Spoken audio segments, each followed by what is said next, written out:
سرخان مصطفیٰ گدائے مدینہ بلبل مدینہ گدائے در بطول میرے مراد جناب محترم حافظ احمد رضا قادری صاحب آپ لاہور کی بارگاہ ناز میں انتہائی ادب کے ساتھ بڑے خلوص کے ساتھ ملتمس ہوں کہ نواب کنادی بارگاہ کے اندر اپنی حاضری پیش کریں۔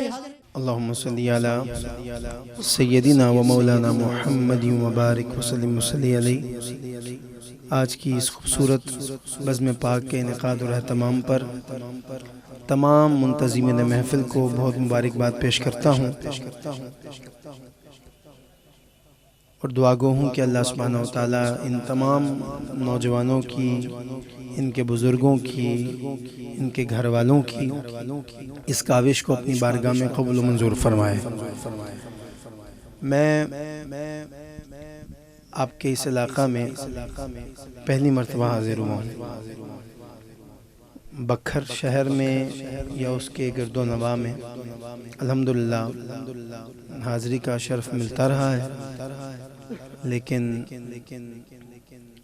خاص طور پہ اس علاقہ میں پہلی حاضری ہے اور بڑی محبت سے بھائی نعیم نے اور ان کی پوری ٹیم نے ویلکم کیا، ریسیو کیا۔ اللہ تعالیٰ ان کے علم و عمل میں برکتیں عطا فرمائے۔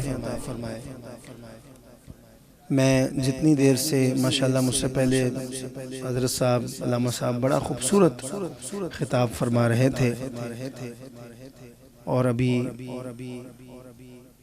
ہمارے بھائی جو کہ محسوس ہو رہا تھا کہ خضر خچی صاحب کے شاگرد ہیں ماشاءاللہ نقابت فرما رہے تھے۔ اللہ تعالیٰ سب کی حاضری اپنی بارگاہ میں قبول و منظور فرمائے۔ آپ کو یا تو ٹھنڈ لگ رہی ہے یا پریشان ہے یا حیران ہے، جو بول دے نہیں ہیں ذرا کہہ دیں سبحان اللہ۔ میں نے تو سنا تھا اس پٹی میں ٹھنڈ تھوڑا سا ٹھہر کے آتی ہے، لیکن تھوڑے کو پہلے ہی پہنچ گئی ہے۔ ذرا محبت کے ساتھ کہہ دیں سبحان اللہ۔ بڑا لمبا سفر کر کے اور بہت سارے کھڈوں سے ہو کے آپ تک پہنچے ہیں، لیکن یہ سفر بھی میں سمجھتا ہوں کہ ہم سب کے لیے، میری جتنی بھی ٹیم ہے ان تمام کے لیے ہر کلومیٹر پہ اجر و ثواب کا باعث بنا ہوگا، کیونکہ ہم کچھ نہیں صرف سرکار کی نعت خوانی کے لیے یہ سفر طے کر رہے تھے۔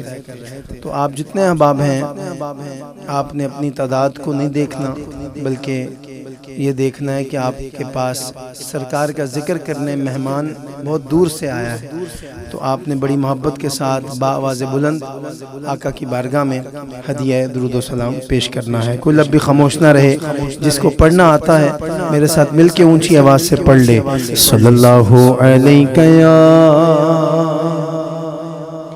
رسول اللہ وسلم علیک یا حبیب اللہ۔ رحمت دا مہینہ رحمت دا